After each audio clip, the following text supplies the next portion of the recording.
अस्सलाम वालेकुम वरहमतुल्लाहि वबरकातुहू। अगले हफ्ते के लिए आप गोल्ड के हरकत को जानने के लिए ज़रूर बहुत सारी वीडियोस देखकर आप मेरी वीडियो देख रहे होंगे। मैं लेट इसलिए हो गया कि यार इतवार है और हमारी जब ट्रेडिंग की छुट्टी होती है तो हम ज़रा काहिल हो जाते हैं, तो ज़रा थोड़ा सा हमें इस बारे में हमें स्पेस दिया करें। 9 अगस्त इतवार का दिन है। गोल्ड बेचें या इंतज़ार करें, ये एक अहम तरीन चीज़ है। गोल्ड बेचें या इंतज़ार करें, ठीक है। वैसे मार्केट जो है वो आपको बुलिश नज़र आ रही है और गोल्ड बढ़ा क्यों है उस पर भी थोड़ी सी बात कर लेते हैं और उसके बाद ट्रेडिंग की बात करते हैं। तो ट्रेडिंग में अगर किसी को मेरे साथ आना है और हमारे साथ सब्र के साथ बगैर लालच के थोड़ा थोड़ा ये सहन में रख के आइएगा कि बाकियों के पास आप करोड़ों कमा सकते हैं, मेरे पास सिर्फ हज़ारों से लाखों में आ जाते हैं, ठीक है। क्योंकि मैं ये देखता हूँ कि जो करोड़ों कमाने के चक्कर में जाते हैं वो करोड़ों के चक्कर में ज़मीन पे भी आ जाते हैं। अच्छा, तरीक़ेकार क्या होता है? तरीक़ेकार ये होता है कि ये काम हुआ, इस तरह हुआ। अभी कई लोग इस बात पर कहते हैं कि जी आप एक साइड बताएं, कैसे बता दें? आप बता सकते हैं? कोई भी नहीं बता सकता। एक रिस्क फैक्टर 30% लाजमी रखना पड़ता है और इसके अलावा मार्केट में मैं वैसे बेस्ट स्ट्रेटजी पे भी एक वीडियो बनाऊंगा तो मैं आपको बताऊंगा। बहरहाल मैंने आपको साफ और वाज़ेह अल्फाज में बताया कि जो थोड़ा सा सीखना चाहते हैं, जो सब्र भी सीखना चाहते हैं, कुछ अपनी साइकोलॉजी भी सेट करना चाहते हैं, वो मेरे साथ आ जाएं। इंशाल्लाह नंबर मेरा मौजूद है, ज़रूर व्हाट्सएप करें मुझे। तो अब सवाल ये पैदा होता है कि गोल्ड है कहाँ पे?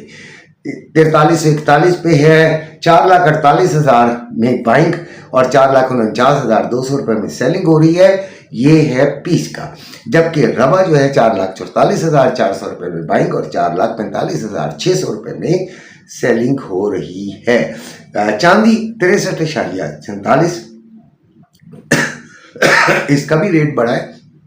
6,750 रुपये में बाइंग और 6,850 रुपये में सेलिंग है। शुक्र है अल्हम्दुलिल्लाह जिन लोगों ने ली होगी। मैंने तो नहीं मशवरा दिया हुआ, ये बात नहीं है कि मैं ये क्रेडिट ले लूँ कि जी मेरे कहने पे आपने ली थी तो अब आपको फ़ायदा हो गया धड़ाधड़। गोल्ड बहरहाल मेरे कहने पे आपने तकरीबन 50 से 60% रखा हुआ है। 25% हमने पहले लिया था, 25% की फिर इजाज़त दी थी, लेकिन साथ ये भी कहा था कि जो लेना चाहे तो वो 30-40% भी ले सकता है अपनी अमाउंट का। तो माशाल्लाह ठीक हो गया, शुक्र अल्हम्दुलिल्लाह करूँगा। हमारी कोई कारीगरी नहीं है, मेरी कारीगरी सिर्फ इतनी सी है कि कोशिश ये करता हूँ कि ये यहाँ तक बड़ा है तो क्या इसकी आगे रेंज है, इसकी कैपेसिटी है, इसकी गुंजाइश है। अगर गुंजाइश है तो यहाँ से हम ख़रीदारी कर लेते हैं। अगर इसकी गुंजाइश मुझे नज़र ना आ रही हो तो चाहे बेशक ये आसमानों को छू जाए, मैं नहीं खरीदता, ठीक है। मुझे इससे कोई मतलब नहीं है कि वो कहाँ चला गया। मैं ये देखता हूँ कि मेरे एनालिसिस के मुताबिक जो मैं मार्केट को ऑब्जर्व कर रहा हूँ उसके मुताबिक ये ऊपर मजीद जा सकता है या नहीं। इसी तरह जब नीचे आता है और हमने खरीदारी करनी होती है तो तब भी मैं ये देखता हूँ कि इससे ज़्यादा मजीद नीचे जा सकता है। अगर तो उसके चांसेस ज़्यादा नीचे जाने के होते हैं तो फिर क्यों खरीदारी करेंगे? पागल तो नहीं है। फिर हम देखते हैं कि इसमें वो साइन पैदा हो कि ये यहाँ पे रुकावट आ रही है और यहाँ से हम खरीदारी करेंगे तो आहिस्ता आहिस्ता ग्रेजुअली ये बढ़ना शुरू हो जाएगा, तो तब हम खरीदारी करते हैं। उसमें थोड़ा सा हमें मार्जिन देना पड़ता है गोल्ड मार्केट को। अच्छा जी, अब ट्रेडर्स को भी मैंने बता दिया, व्हाट्सएप कर दीजिएगा, इंशाल्लाह आपको मैं शामिल कर लूँगा। मेरे लिंक से अकाउंट बनाना पड़ेगा, लिंक भी डिस्क्रिप्शन के अंदर मौजूद है। गोल्ड बेचें या इंतज़ार करें, दो किस्म के लोग हैं। एक तो जिन्होंने शॉर्ट टर्म खरीदा है, अच्छा फ़ायदा है, निकल जाएं, 50% से तो निकल जाएं। और अगर किसी का होल्ड किया हुआ है बेचारे का 5 लाख 5.5 लाख तक की ख़रीदारी है तो ना करें भाई, इंतज़ार कर लें, कुछ भी नहीं होता। क्या होगा? बच्चों के काम आ जाएगा, छोड़ें। नुकसान इतना बड़ा कैसे ले सकते हैं, बड़ा मुश्किल हो जाता है। इसीलिए गोल्ड के अंदर एक पॉलिसी रखें कि जब बेहतर रेट नज़र आए, जहाँ पे आप समझें तो आप वहां पे निकल जाया करें, ज्यादा लालच ना किया करें। बाद में वो जहां जाए, जैसे अभी मैंने जुमला बोला, एक डायलॉग बोला आपके लिए कि चाहे वो आसमान पे चले जाए, मुझे इससे क्या यार। समझ आई बात?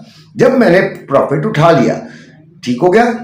अच्छा, सारी खबरें जो आ रही हैं, जिसको हम फंडामेंटल न्यूज़ कहते हैं, अमेरिकन न्यूज़ पर्टिकुलरली, वो गोल्ड के हक में आना शुरू हो गई हैं।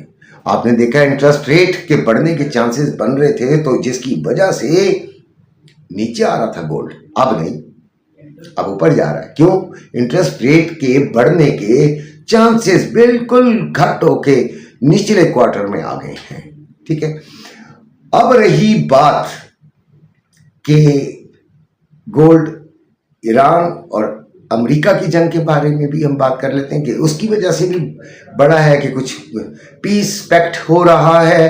तो भाई ये इसका दिमाग, आपका वो जो, आपका नहीं, तौबा करें, अमेरिका का जो प्रेसिडेंट है, उसका दिमाग किस टाइम उलट जाए।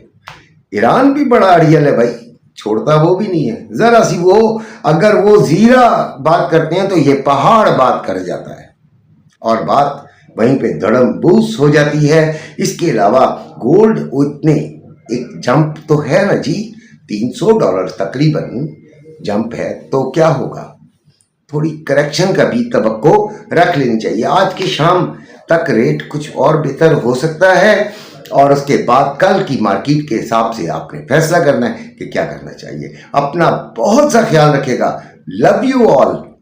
अल्लाह हाफिज।